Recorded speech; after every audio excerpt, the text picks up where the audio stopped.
floor to Dr. Gassoum Khairi. First of all, thank you very much, Dr. Gassoum. He took some time from his own personal time in the UK. And if you don't mind me saying that, he's a dual diaspora. Because he's a Sudanese British working in Qatar. So he understands the role of diaspora very well. He's an expert in economic development and with policy as well. And he now is economic consultant for the Ministry of Commerce and Trade of Qatar. And you all have seen how Qatar has evolved in the last few years, not maybe 5-10 years. So that means for him to be an economic consultant for the government of Qatar, that can tell you about his expertise. He got a PhD from Borbus, right? Borbus. So he enjoyed the sea at that time. Now, what he's going to talk to us about it, the vicious cycle of socio-economic underdevelopment. How can Sudan break through? Because this is the whole thing. We need to see how can Sudan break through. First of all, I said wisdom is a candle in darkness. In Sudan, it's now almost 61 years. We have been using violence more than thought or dialogue. And this violence led us to use the logic of power rather than the power of logic. Therefore, I move to the next one, please, Ahmed. No, there is something before this. Yes. Ask not what your country has given to you, ask what you have given to your country. This was said by John Kennedy. In our problem, since the present government came to power, we have a government and we have an opposition. Some people are fighting with weapons. Some people are opposing with their arguments. And there are different schools of opposition. Everybody is thinking he's right. The government thinks they are right. The opposition thinks they are right. But what matters to me, regardless of who rules the Sudan, we have to distinguish between Sudan as a country and the government as a government. We are obliged to do the best of our effort to help our country, because our country is always going to be there, but the government will be going sometime. You think so? No government exists forever. Okay. So by logic, government is going by logic. Even if they stay 100 years, they will go after a time. Then Sudan is always going to be there. That's why we are doing what we are doing, because we love our country. We want to help our country.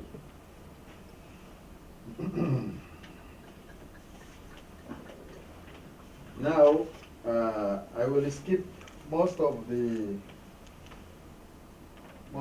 presentation because Dr. Allam, Professor Allam asked me, how can we break this vicious circle? Actually, this question came to my mind when I saw in the news two things. Sheikh Al-Rajhi, who has been talked about earlier, was able to use a piece of land was completely neglected in northern Sudan. Nobody came towards it. He said to them, give me this land. They said, okay, you take it. Because they think in their backbone it's going to fail. The land is not good. The man put money, brought engines, brought agricultural technology, and brought the knowledge, the people who run this technology. So through transfer of technology, transfer of knowledge, he was able to cultivate this land. And there is a picture here, if you could go fast, Ahmed. Yes. You will see him sitting. He was able to produce 30 sacks per faddan. He was given 1,500 faddans. And when you see him sitting and wheat is behind him like mountains. You see? So the question that came to my mind while I was driving, that was the question that inspired me to make this presentation. And I'm very grateful to my wife who spent nights doing it for me. If this man is a single person and he was able to do this. Wow. Can you bring the other? Could you see? There is no end. Sky is the limit. There is no end to the sacks. This is a single man. If a single man can do that, why not the government? Another good example I quote from the Eastern Sudan. I don't have the picture of the person, but I have figures. African company, which is part of Mahjoub Awlad company, and the Arab company, were able to change the mode of production in the Eastern Sudan. The production per faddan is usually between 5 to 7 kilos, I think, per faddan.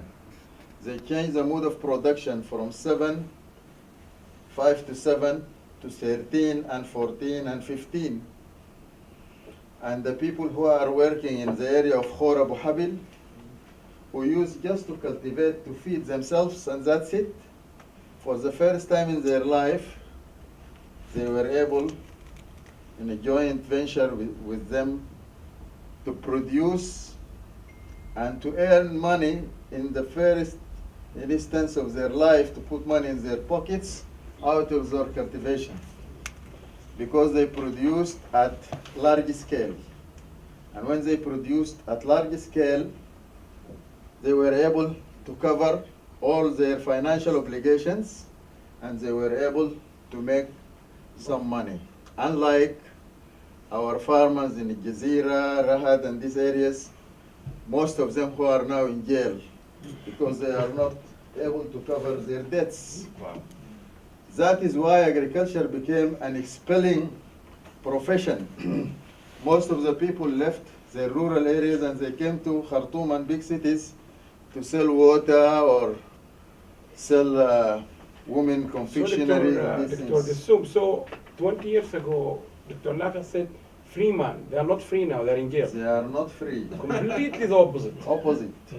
They are not free.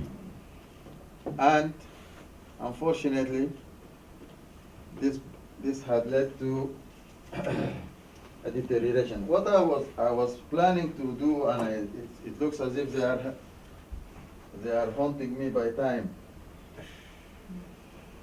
These are two success stories. Also, there is the problem of value added, which the professor has mentioned. For instance, we sell our sesame, our groundnuts, and other products as raw, and gum arabic, as raw materials. If we decided to go into agro-industries and we transferred our products, and instead of selling them as raw, we manufacture them, we sell them immediately instead of intermediaries. Now we sell gum arabic to America through Germany. We sell it at $3,500 per ton, and Germany sell it to America $15,000 per ton. Yesterday, last night I was calculating, I found that Germany sell the amount of, each year we will produce the amount of gum arabic we produce. They buy it for us for 2 billion, and they sell it to America for 7 billion. You can imagine the loss in 61 years. This is just one example of what we lose. The same loss in groundnuts, the same loss in cotton, the same loss in sesame. The difference between selling sesame as raw and selling it manufactured is 45% of value added. Wow. You can imagine. The difference in groundnuts between selling it as groundnuts and processing it to oil makes 80% difference between $500 per ton to $1,400 per ton. So you can imagine the difference.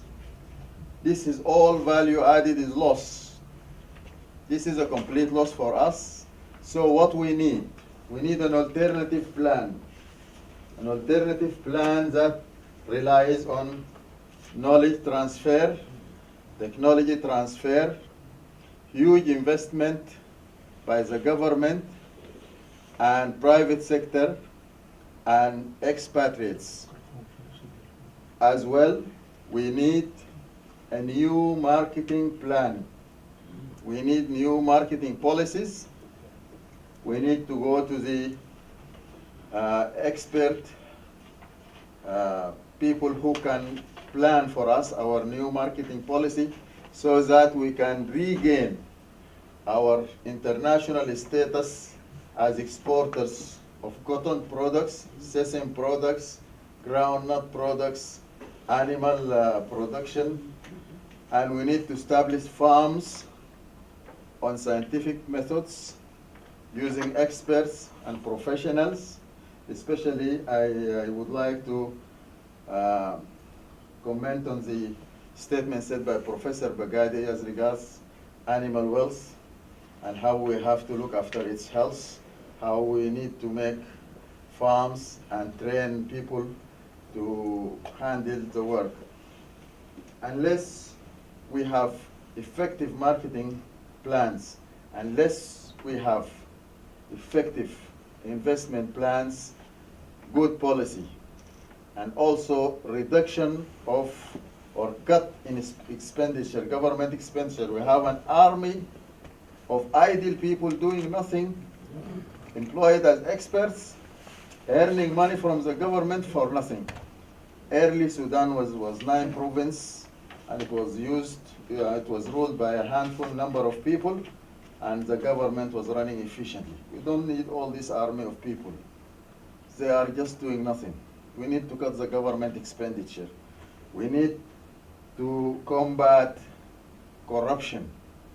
We need to have efficient government policy. We need to have new policies of productivity, increasing productivity vertically, increasing production horizontally, emphasizing our effort on developing the country.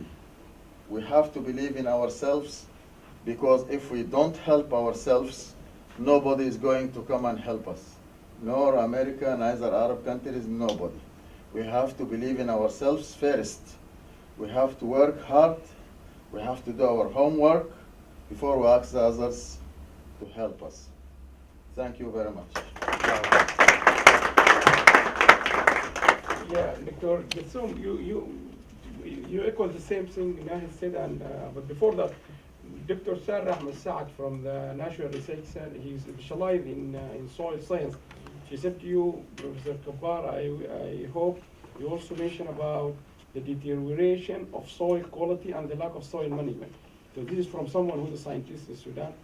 And also we should apply research results, and researchers and academics should take part in decision making future policy. So you can all now you mentioned about new marketing policy, but now you said there is no even marketing policy.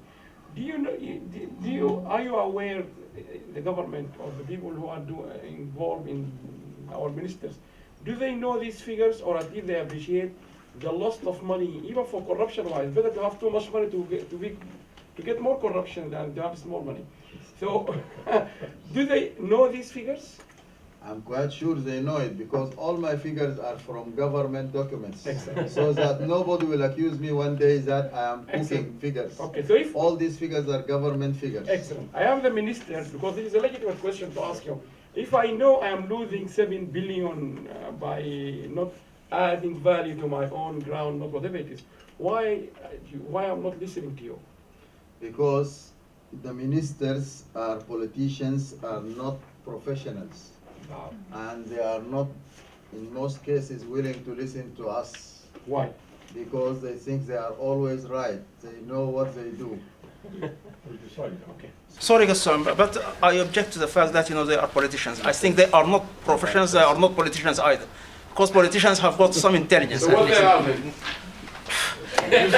Jallaba. Okay, no, I don't get the question. Yes. No, don't worry, I will give you all chance. Now, There's a question from Facebook. I will tell you. I answer this question. It's very simple. which question? Why they are not listening? Yes. Because when he export the sesame or the gum raw or smuggle or they will get all those authorities. They will get the commissions. They will get for their own benefits much higher. Other if they make added value industries and through normal channels they will get nothing. But he gets this merchant, gets that, take it through Ethiopia, takes this commission. So for their personal benefits, they will get much better. I'm going to give you example. I will give you, Professor, just 1 second. I will give you all chance. Back, I think 7-8 years ago, I met someone from the Department of Trade and Industry, our trade and industry here. And I asked him, I don't know if you know that, groundnuts, which is being mentioned now. Do you know what are the 3 leading countries in the world in groundnuts? Groundnuts, for the Sudan. Senegal, Nigeria, and Sudan. Do you know we are one of the 3 top countries in the world in producing groundnut? Yes. But if you go to Tesco or any supermarket in this country, you will find the groundnut is coming from Brazil, not from Sudan. Yes. I asked somebody from the Department of Trade and Industry, why not you take it from Sudan? It's much cheaper because Brazil is far away and so on. He said to me, I'm sure you all know, or if you don't know, groundnut is associated with something called aflatoxin. And that depends on what we call it traceability. You remember when we had that meat mixed with horse meat? Within 1 day, they know where it came from Ireland. This is what we call it traceability in the food chain. They said to me, Sudan is not only they don't have traceability, we don't have documents, he said.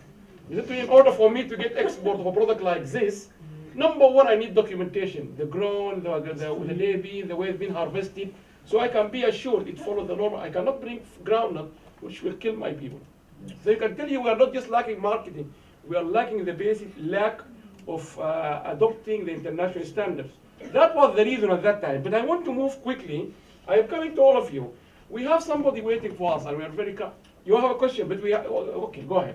It's just a question from Facebook, and it says why we, as in we the Sudanese, are not taking the initiative in order to talk about the travel ban and why it hasn't been mentioned today. We will come to that one, but we will come on we will come to that, and also the point mentioned by Dr. Gassoum is very critical. What have we done to that country called Sudan? We cannot just keep nagging and blaming. What have we done? Personal level, institutional level, but we come back to that one.